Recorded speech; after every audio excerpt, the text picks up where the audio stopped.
is Nuggets time again, and I'll be sharing this month of February of loving right.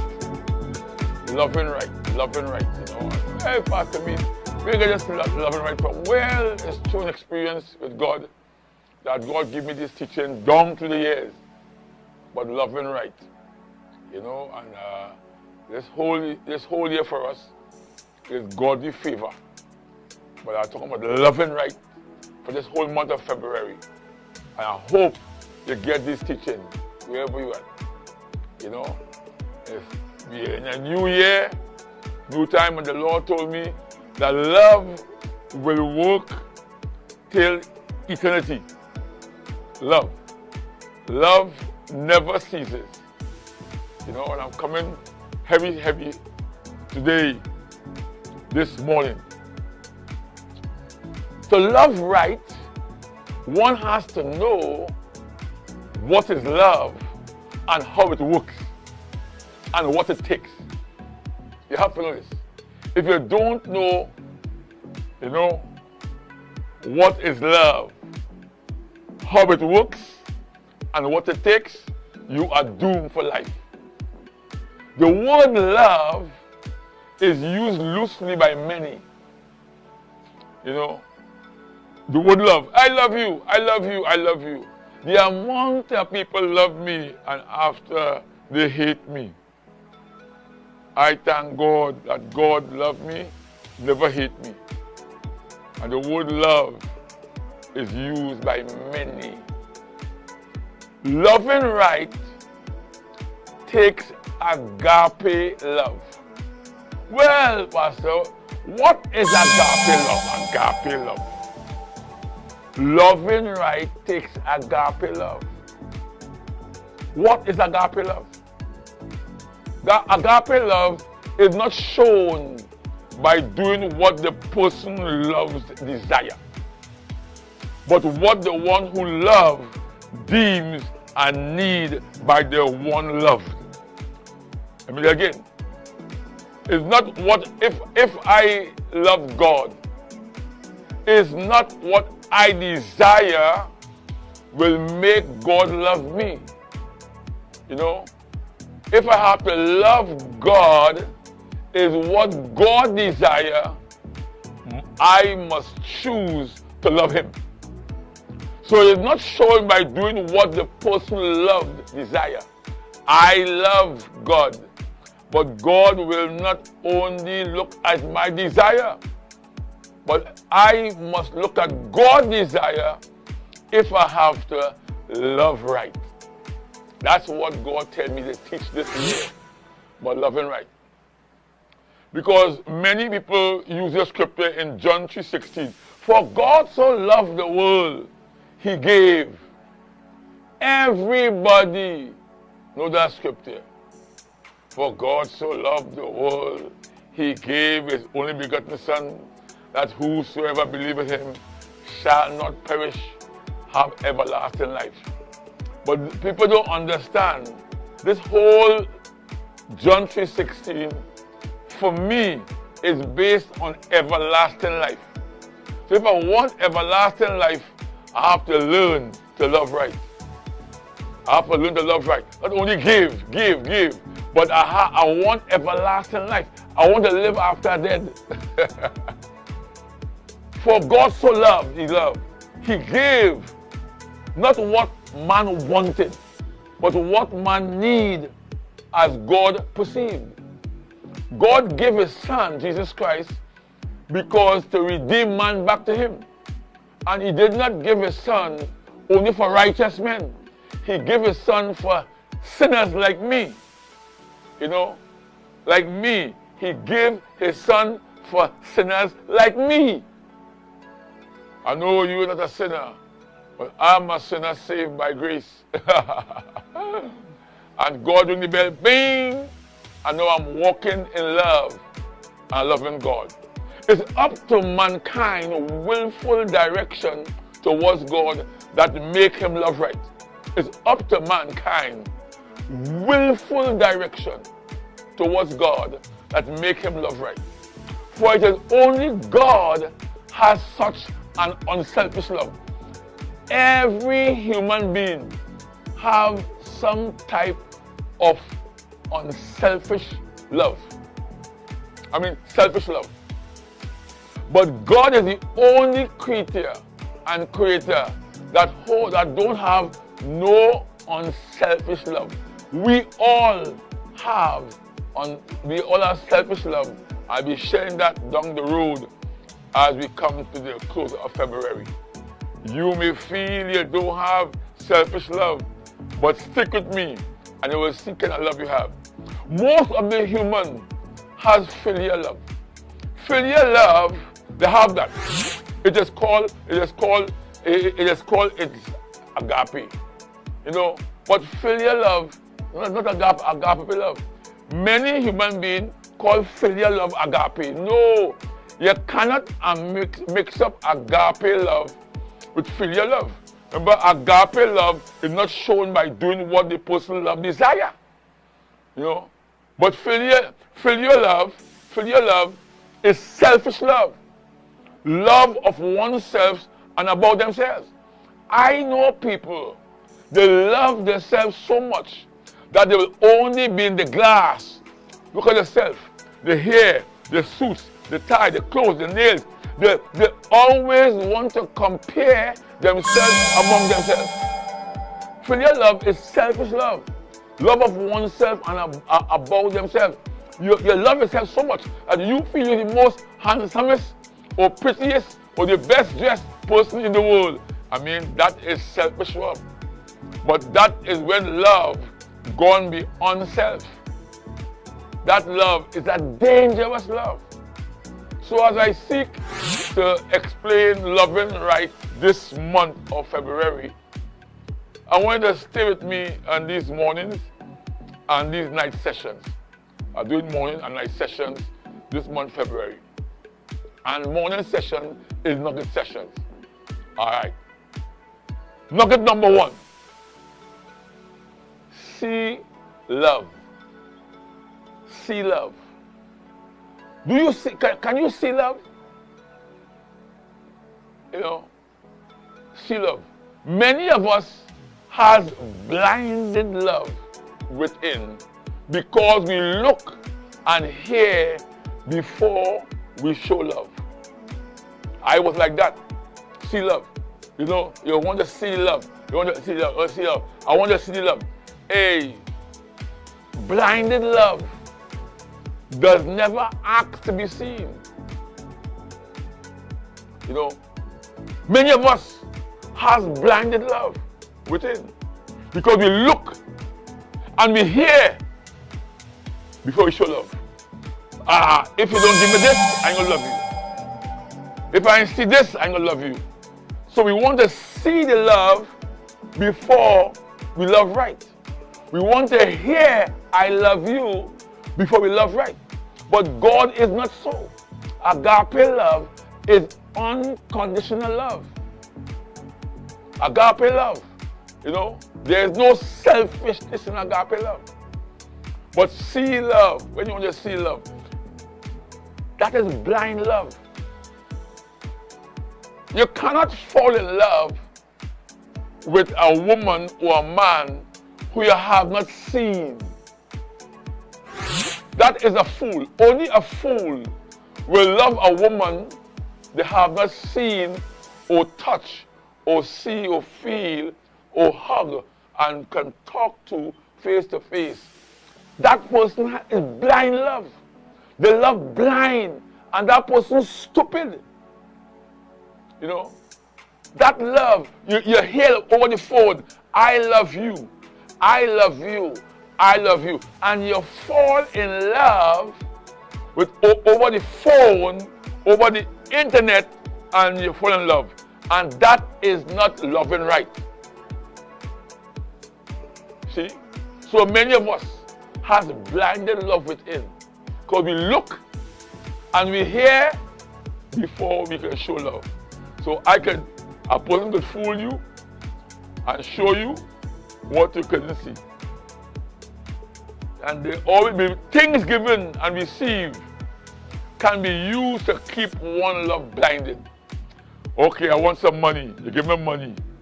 you give him money, and giving you money, you want money. That means a person can blind you with money. You want a house, they can blind you with a house, they can blind you with a car. And you people, when they give you a house, or they give you a car, that is love. That is not love and right. Hey, heavy stuff coming on here telling you. So things given and received can be used to keep one love blinded. One can be blinded for years because of selfish love. It should be all about themselves who has nothing to offer. That's how a person be blinded. It's all about themselves, but they have nothing to offer. You know, how can you love a person who has nothing to offer, and you love them because you hear what they say, or you see what they give you, or that you receive some money, you receive some text, and you're gone through. And loving, that is not loving right. Agape love is love. You know, you have to understand that person, they have the need to be loved. And that love must come from within. That love must come from within, not over a phone, over the internet, over the text, and say they love me. You stupid. And there are some things going on right now over the internet. And people getting married and this one and everything because of connection and everything, and date eating and date getting and all kind of stupid things. Because why? But it is not loving right, because they don't have no agape in it, and they're doing that stupid things and calling agape love. I am talking about next 2-3 weeks, I'm talking about sex and love. Not because you're having sex with a woman or a man, they love you. Sex does not produce love. Hey, I'm coming there next 2-3 weeks. Be with me. Sex does not produce love. Most of the human has failure love, I told you. You know? And one, you're blind for years. Failure love can be so blinded. It can make one so selfish and make one love themselves more than he or she ought to. You love yourself more than you should. You're stupid. That means you will cry to yourself, you will hurt yourself, and you love yourself so much. You love yourself beyond yourself. You know, you do your toes, your nails, your suits, your tie, your jacket, and you feel that is how you are. That is not how you are. Because agape love must be internal love with external impression. So filial love can be so blinded, it can make one so selfish and make one love themselves more than he or she ought to. And that is how people get hurt, and you lost your mind, and you're going crazy, you're going mad, you get to banker, and you're crying, you can't sleep, you can't eat, you can't drink, you can't wear, you start nothing here in your head, start dribbling yourself. For why? You love yourself, or you love somebody more than you ought to love she or him. It makes one be isolated and harsh. Of filial love, when you have selfish love, it makes you be isolated and harsh. You're rigorous towards others. You know, you have no compassion. You don't have no affiliation. Because why? A selfish love, they hurt my feeling. They hurt me, and I was hurt, and I was hurt. So what if you hurt? Man. So filial love, it makes one be isolated and harsh and rigorous towards others. And they can only associate with like-minded others for self-satisfaction. So most people who have the hairstyle and the thing style, they like to hang with people who look like them, dress like them, walk like them. Because why? Because it's a selfish love. And every selfish person wants to hang with people who also selfish and love themselves more than they ought to love themselves. And that is not loving right. And they only associate with him or her who is like-minded. Only God can deal with such individual. When you have filial love and you're selfish, only God can deal with you. No wife can deal with you. No husband can deal with you. No father can deal with you. No mother can deal with you. Only God. Because selfish love is a dangerous love. Look at number 2. Talking about loving right here. Look at number 2. Submitting right. Submitting right. One of the order God has set down to love right is submission. That is one of the most hardest things for some people to do. There is an order that God set down for submission. And once you violate that order, you will never be able to love right. I don't care who you are, pastor, deacon, husband, wife. There's an order God set down. And that is why I'm going through right now almost 38 years with God. Because I understand the order of God. I understand God's order. And I respect God's order. And many of us, we don't know God's order, so you will never be able to come back to God if you fall or you fail. Because submission can bring you to a place to come back to God. Many people want to submit to God and refuse His order for submission, but want to love right. You cannot love right if you don't know how to submit to the order of God. And that is what some wives beat some wife on that, because they submit themselves. When a wife submit to her husband to bring the order of God into perfection, maturity. Submission is one of the highest order of God. To love right. You cannot love God. I cannot love my wife if I don't love God.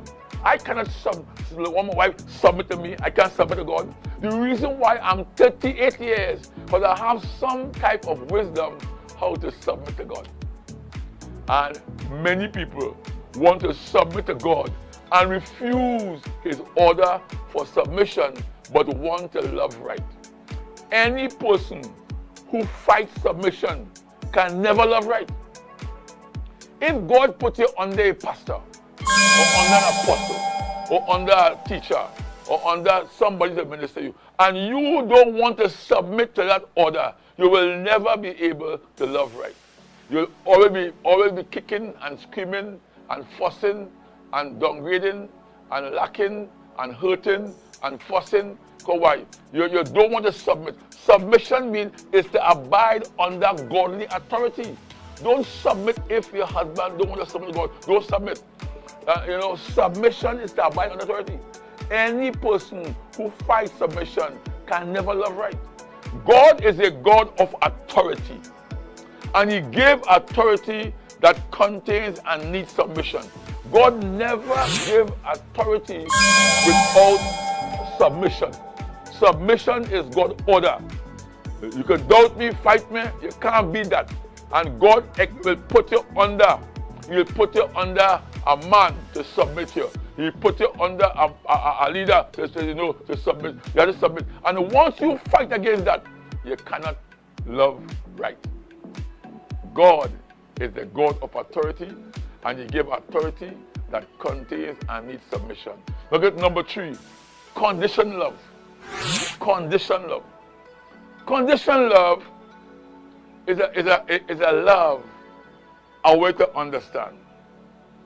All type of love has condition or have condition. There are godly conditions and ungodly conditions. Godly conditions, it keep one in God's will. I've been there for 38 years. And I enjoyed it. I enjoyed my life. I enjoying my life because my life is under godly conditions. They have ungodly conditions. Ungodly conditions, it locks us out of God's will. And one need to fall back in line to rise out. and to rise into God's will. Ungodly condition locks you out. I thank God. I've been locked out of God's condition so much time in my life. You know, I did things, I say things, I believe things. You know, I'm sharing the night, you know, about doctrine. I teach things I believe was wrong. You know, I had to correct it now. You know, because I was young and I learned in Bible school. And what I learned, what I learned. But as I grow old, I realized that God never gave me the full revelation until I crossed 60. So, you know, ungodly conditions, it locks out of God's will, and one needs to fall back in line to rise back into God's will. The will of God is not automatic. Not because you hear this sermon, you just change and the soul can come back. No. God's will is not automatic. It is a process of learning and experience and development that produce growth and wisdom. God's will is a process. I did not reach here overnight. It took me 35 years. It took me 6 years before I preached my first sermon. Some people now get saved 3 years, 2 years, and on fire for the Lord, and they feel I hear God and God talking to me. Hey brother, hey sister, you know who start. The will of God is not automatic. Not because you're saved 3 years, baptized 3 years, you're ready. Or you're preaching 3 years, you're ready. No, it's not automatic, sir. It's not automatic, ma'am. It's not automatic. You know, because it's a process of learning and experiences and development that produce growth and wisdom. If you don't grow, you will never be able to understand God's will. If you're not being developed right, you will never be able. Some folks could fall away very easy. I know folks just turn away. They themselves know why and just turn away. Because why? They never understand the will of God for their life. So therefore, they can never love right. The will of God, not automatic. It is a process of learning and experience and development that produce growth and wisdom.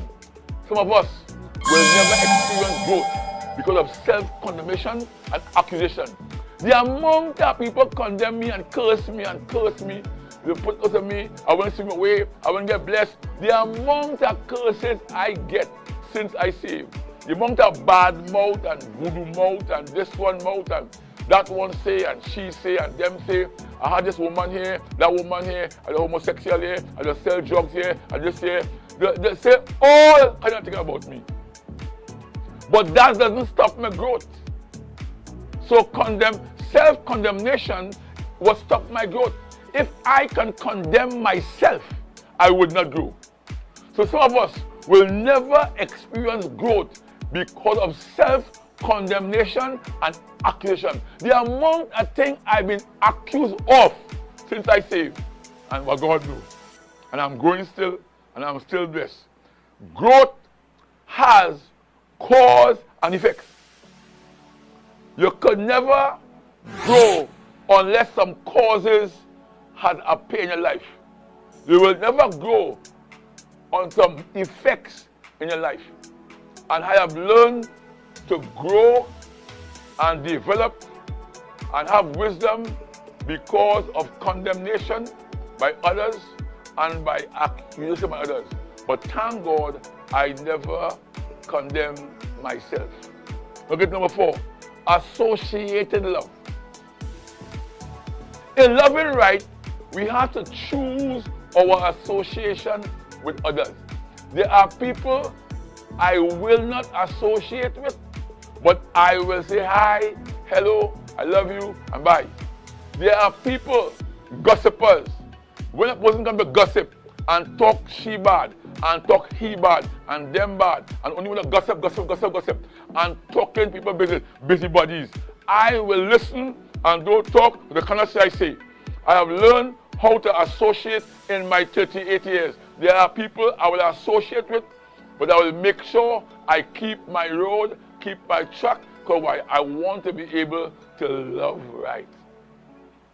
Not everyone around you appreciate you. Mark that down, somebody. The amount of people is thousands around me in my 38 years. And I thought they appreciate me. I thought so, you know. I could have put my head on a block. Well, he for me and they for me. But boy, they beat me, they whip me. And I say, wow. So I've grown with bruises and accusation. I've grown with all type of pain. And the pain birth purpose for me. Not everyone around you appreciate you.